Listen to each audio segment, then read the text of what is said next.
So I first set up the problem and showed you what the superposition state looked like. Originally, I wrote it down with an unknown normalization. I've now plugged in the actual normalization for this state. Then I made the argument about how we can expand this in terms of our energy eigenstates and how we go about calculating those coefficients where we imagine having a sum, C sub n, and then our different energy eigenstates.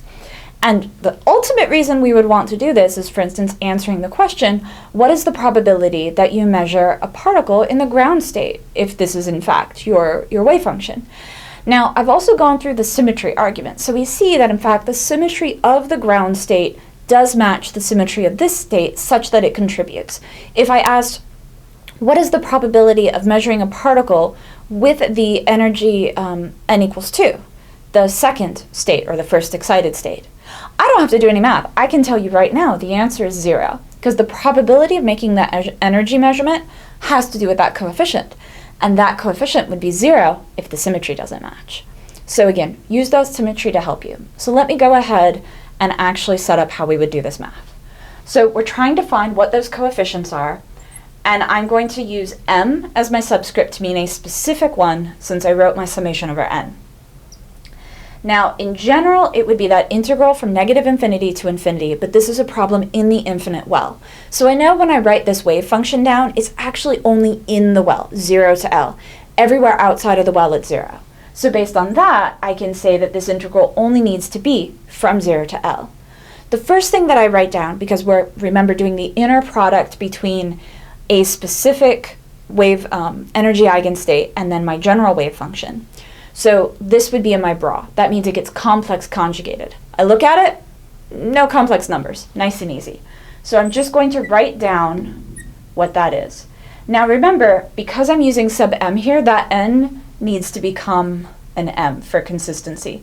If you want to do this all in terms of n, that's fine. Just be careful that you don't confuse yourself about what the different variables mean. Now I have this term. So big old normalization coefficient out front, that's nice and complicated. And then x, L minus x, 2x minus L, and then dx. That's my integral. So now it's a little bit helpful to look at this and say, okay, that looks really messy. What's going on? I have a polynomial here, and I have a sinusoidal term here. So there's a few options here. One option is to just use Wolfram alpha or use some sort of integration tool. Don't worry about what's going on and just use that math tool. I don't want you to do that. Feel free to check yourself that way, but please don't just use tools without doing any more math after this point. Show some math. So I can bring out those coefficients, right? 2 over L is a coefficient that comes out. 3 over L to the 4th comes out. And then that 70 over L comes out. And so then I'm left with that integral. 0 to L, I now have sine of m pi x over L. And then here, I'm now going to have, oops, I also dropped, that was squared, sorry. That should be squared. So I have x L minus x, and then I have 2x minus L squared dx. So if you look at this and think, oh, I have to do some crazy substitution and all that stuff, oh, please, please don't. How I would approach this is I would actually expand this out into one big polynomial, right? And so what's the highest order term you're going to have? I have an x here, and it's going to be an x squared here.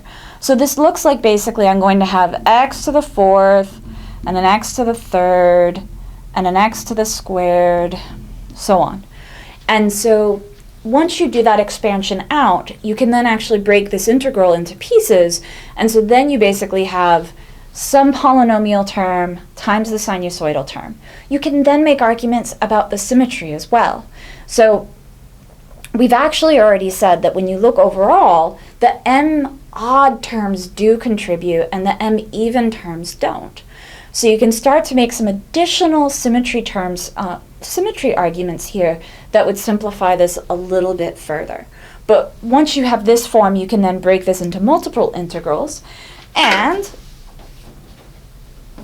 when you look in the integration table in the back of the book, what we're looking for is basically x to the n multiplied by a sinusoidal function. So what I see when I look through here is I see that there's x sine ax, I see x squared sine ax, and I don't actually see an x to the n. So that's where, again, it can be a little bit helpful to make some of those symmetry arguments. You see that x to the fourth is going to be the highest term. So that's where you would have to think a little bit about how you're going to get there. Now, in the case like this, where if you look out and go, oh man, x to the fourth sine ax isn't actually in the back of the book, that's a completely reasonable time to say, oh, this piece I went and got from Wolfram, or this piece I went and got from another source. But again, don't just start at the beginning, plug it into Wolfram, and say you're done, right? The process of going through and doing this math is an important skill for this class. So I hope that this has helped a little bit. I'll go ahead and, in this case, write down. So when I do it out, I actually broke this down and used a symmetry argument to say that we're only going to look at the m equals odd terms, right? So m equals 1, m equals 3. And because of the symmetry from that left to the right side, I can actually say that this is 0 to L over 2 and then just multiply by a factor of 2. You can say, well, is that easy or not? Maybe. Now, here's the tricky thing, is when you get to a certain point, you get these really messy coefficients out, right?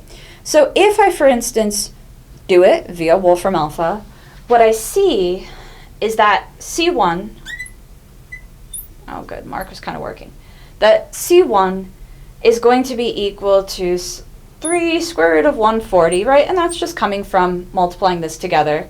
And you can see on the bottom I have L to the fourth and then square root of L, square root of L, that's L to the fifth. Now we do expect L to drop out. The coefficient should just be a number, so that's another way to check yourself. And now, what would I get from this nonsense in the case where m is equal to 1? I get 2, not too bad yet, 5 pi squared minus 48 L to the 5 over pi to the 5. Now the nice thing is, again, we do expect L to drop out. We expect this to be a number without units. And so L to the 5 cancels with L to the 5, and we're left with something pretty hideous. It's helpful to write it down in the general form, but then to also convert it to a decimal, right? And so remember that we expect there to be this normalization aspect, and so if you get a number here bigger than 1, you should be concerned.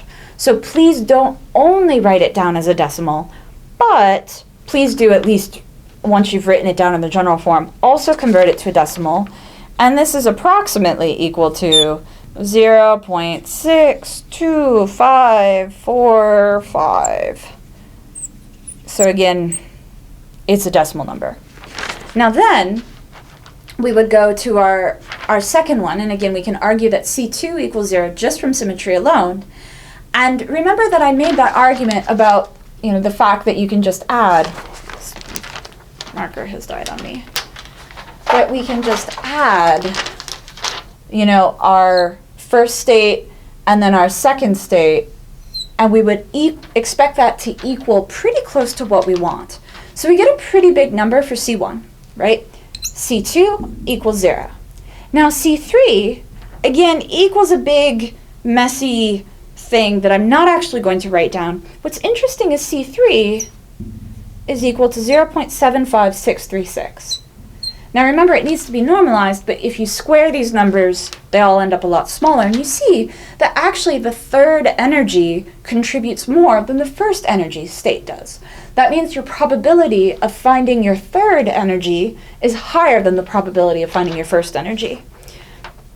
C4 also equals 0 from symmetry, and C5, we expect this to be a smaller number, and it is.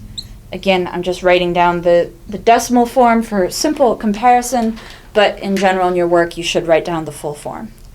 So we see that the first one contributes a reasonable amount, the third state contributes more, and then after that, that number gets a lot smaller. That agrees with what we looked at just graphically. And then your probability of measuring energy is given by these coefficients squared. So we see the odd states have a probability that is non-zero, but the states that are even from symmetry alone have a 0 probability. So I hope that this has helped this process. Again, I know I've skipped some of the steps here, which is just integration, and that's where it's going to depend on exactly what your state is. This is a pretty nasty one. This is kind of a messier polynomial. So there's really not that many we can solve exactly and easily. So expect to see some, a few different ones on the homework, and then something on the test that hopefully isn't too bad. You also could see something on a test that basically says, set it up, but don't worry, simplify as much as possible, but you don't need to do the integral. Or maybe you would be asked from symmetry which terms contribute and which terms don't. Thank you.